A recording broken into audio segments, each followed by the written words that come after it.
मुंबईत एक अतिशय संतापजनक प्रकार उघडकीस आलाय. रस्त्यांवरील अतिक्रमणे आणि अतिक्रमणधारकांची दादागिरी आता शिगेला पोचली आहे. जागरूक नागरिक आणि सामाजिक कार्यकर्त्यांनी सोशल मीडियावर एक ट्विट करत थेट मुंबई पोलिसांना टॅग केलं आहे.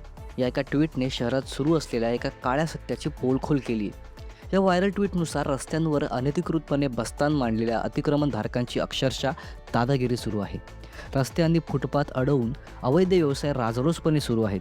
पण यात सर्वात धक्कादायक आणि संताप आणणारी बाब म्हणजे या बेकायदेशीर व्यवसायांमध्ये चक्क अल्पवयीन मुलांचा वापर केला जात आहे. लहान मुलांकडून कामे करून घेत तिथे बालमजुरीसारखा गंभीर गुन्हा घडत असल्याचं या ट्विटमध्ये म्हटलं आहे. आता सर्वात मोठा प्रश्न असा की हे सगळं कोणाच्या आशीर्वादाने सुरू आहे? नागरिकांनी थेट आरोप केला आहे की हे सगळे अवैध प्रकार पोलिसांच्या नाकावर टिचून आणि प्रशासनाच्या डोळ्यादेखत सुरू आहेत. डोळ्यांवर पट्टी बांधून बसलेल्या प्रशासनाला हे रस्ते अडवणारे आणि शहराचे विद्रुपीकरण करणारे लोक दिसत नाहीत का? कायदा आणि सुव्यवस्थेचा धाक खरोखर उरला आहे की नाही, असा संतप्त सवाल आता सर्वसामान्यांमधून विचारला जातोय. शहराचं विद्रुपीकरण आणि रस्त्यांवरील ही दादागिरी आता थांबायलाच हवी.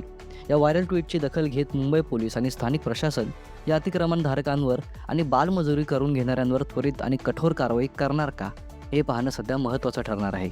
कुलाबा न्यूज 24.